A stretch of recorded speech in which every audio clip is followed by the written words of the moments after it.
Bom pessoal, boa noite. Meu nome é Pedro, eu sou psicólogo, sou também especialista em terapias e fiz várias formações nessa área holística, né, como em constelação, em hipnose e outras terapias também, né?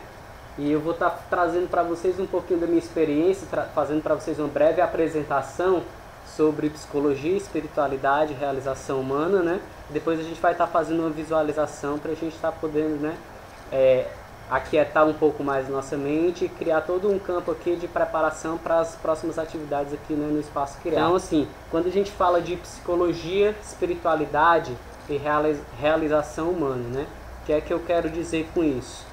Durante os meus estudos, durante as minhas pesquisas, na época que eu estava lá na faculdade, eu sempre estive procurando o que é que a psicologia poderia nos ensinar para cada um de nós, né, muito mais do que pesquisas aprofundadas, pesquisas acadêmicas que muitas vezes não têm aplicação direta na nossa prática, na nossa vida. Eu sempre procurei entender o que é que a psicologia pode nos ensinar, o que é que a psicologia pode trazer para a gente sobre realização humana, sobre como viver uma vida de mais felicidade, mais qualidade, mais plenitude, né? E aí eu fui encontrar em cada um dos autores em que eu pude estudar, né?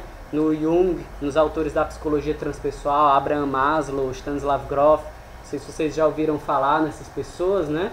Eles vão trazendo para nós pesquisas, vão trazendo para nós técnicas, né? Algumas técnicas terapêuticas, né? Também a PNL, né? No caso de quem já ouviu falar sobre PNL, vai trazer para nós justamente essa possibilidade de nós podermos transformar a nossa vida, né? Transformar a nossa vida significativamente, de modo que a gente viva mais plenitude, viva mais realização. Uma coisa interessante é que durante muitos anos a psicologia ela teve separada da espiritualidade, né? Durante uma boa parte do início da psicologia como ciência, né? Ela foi se separando da espiritualidade, se separando da religiosidade, até como uma forma primeiro de se consolidar como uma ciência válida, né? Para que ela só depois, já no final aí da década de 60, 68, começo da década de 70, é que foi a psicologia se aproximando novamente da espiritualidade, né? Então foram realizadas algumas pesquisas, né? Dentro dessas pesquisas foram pesquisados, por exemplo, foi pesquisada a meditação, foram pesquisados alguns dos mestres do Oriente, do Ocidente, sempre procurando entender como é que é possível essas pessoas, o que é que essas pessoas teriam a nos ensinar sobre a nossa vida, né? Então, por exemplo, quando a gente pensa num grande mestre, né? Quando a gente pensa na experiência de alguns, por exemplo, na tradição ocidental católica, quando a gente pensa num São Francisco de Assis, ou então quando a gente pensa num mestre oriental como o Sai Baba, ou como o próprio Prem Baba, que é brasileiro, mas que tem uma tradição indiana.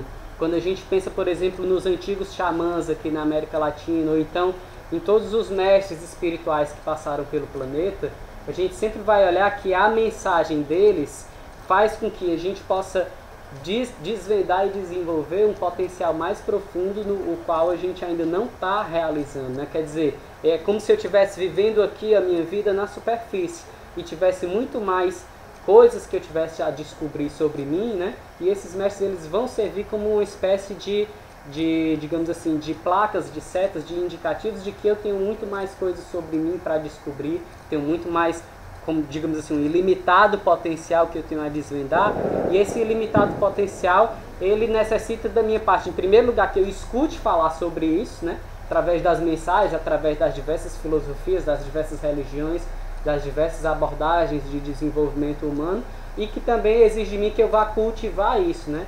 E aí o interessante dessas novas visões que vão surgir da psicologia é que a lição é justamente assim, que cada pessoa tem um caminho que é próprio, cada ser humano tem a sua individualidade, então cada um de nós tem o seu próprio caminho de realização. Então, assim, não é mais preciso, como antigamente as pessoas acreditavam, você se converter a uma determinada religião e viver determinadas práticas espirituais para você estar desenvolvendo esse potencial. Pelo contrário, você olha para os mestres do Oriente, do Ocidente, e você vê até onde é possível ir o ser humano, mas você pode fazer isso na sua vida através daquilo que você mais ama, seja o trabalho, seja a dedicação à sua família, a dedicação às suas relações.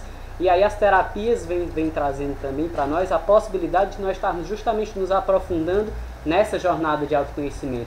Quando a gente traz a hipnose, quando a gente traz a PNL, quando a gente traz a constelação familiar, que é o que a gente vai vivenciar aqui também no Espaço Criar, né? quando nós trazemos o renascimento, que é uma terapia que, não sei se vocês já ouviram falar, né, mas é uma terapia que através da respiração a gente atinge esses estados ampliados de consciência, né? Então, quando a gente traz essas terapias, a gente tem a possibilidade de desvendar, de desenvolver, acessar esses estados ampliados de consciência na nossa vida e, a partir disso, trazer aquilo que a gente quer, né? Trazer aquilo que a gente, digamos assim, aquilo que a gente almeja conquistar. Seja na forma, por exemplo, de você descobrir esse potencial, seja na forma de você realizar esse potencial, né? Porque são duas etapas realmente diferentes. Uma coisa é você saber que você é muito mais do que o que você é capaz de acessar nesse momento, e outra coisa é você realizar esse potencial, né? Então, assim, num primeiro momento eu teria que diferenciar para vocês o que é como se nós tivéssemos vários estágios diferentes de consciência. Nós temos o nosso eu consciente, aquilo que algumas pessoas da espiritualidade vão chamar de ego consciente, né? Que é como se fosse a superficialidade, aquele meu eu social. Então eu sou o Pedro, eu tenho determinadas características, eu cursei psicologia, mas esse eu social, esse eu personalidade, não corresponde à minha profundidade, não corresponde à minha totalidade, a tudo aquilo que eu posso despertar e desenvolver, né? Esses estados mais profundos, eles vêm em dois níveis. No primeiro nível ele é inconsciente, quer dizer, ele está dentro de mim, mas eu não tenho acesso a isso, né? Eu não sei, ou eu começo a ouvir falar sobre isso, mas eu não sei ainda como acessar esses estados mais profundos, esses estados mais ampliados, né?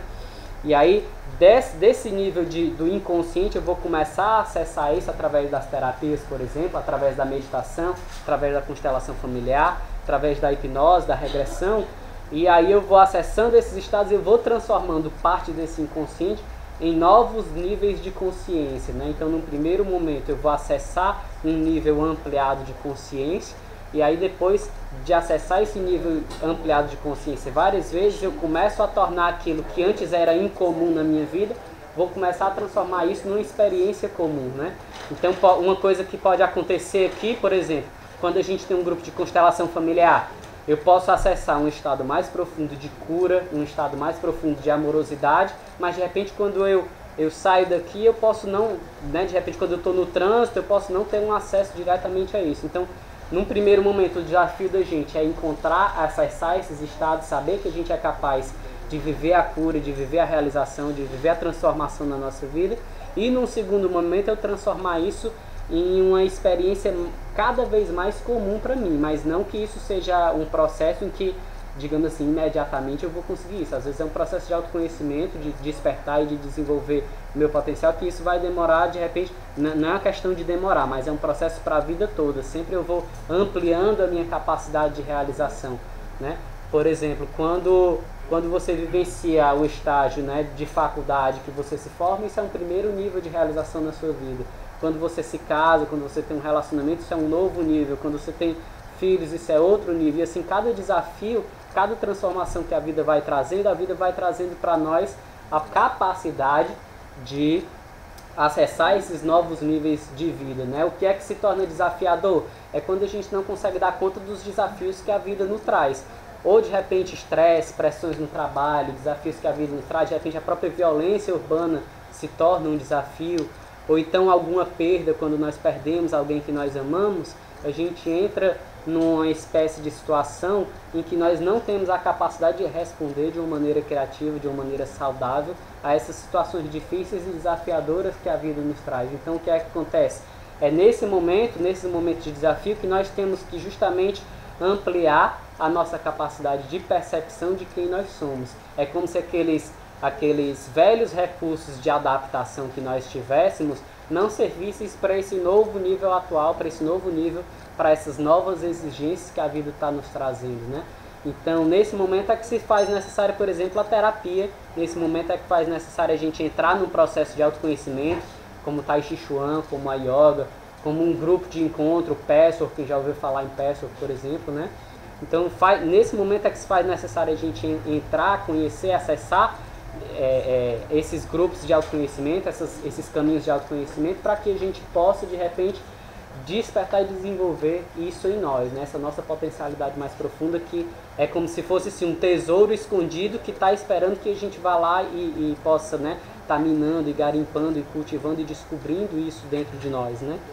Então, Uma coisa, por exemplo, também que pode acontecer é que, num primeiro momento, a gente desperte, desenvolver esse potencial e a gente acessa uma felicidade muito grande, mas de repente eu não consigo todo dia estar acessando essa felicidade. Por quê?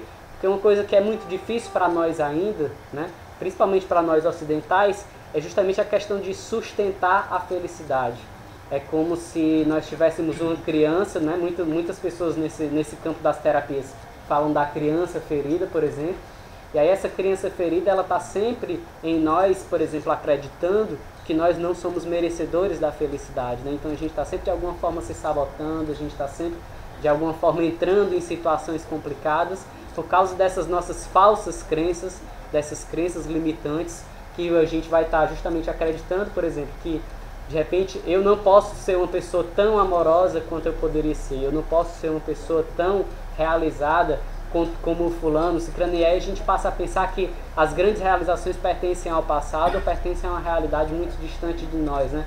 De repente os astros da televisão ou do cinema é que podem viver uma vida de realização e eu não, né? Mas na verdade o que a psicologia e o autoconhecimento e a espiritualidade vai trazer para nós é que eu sim, né?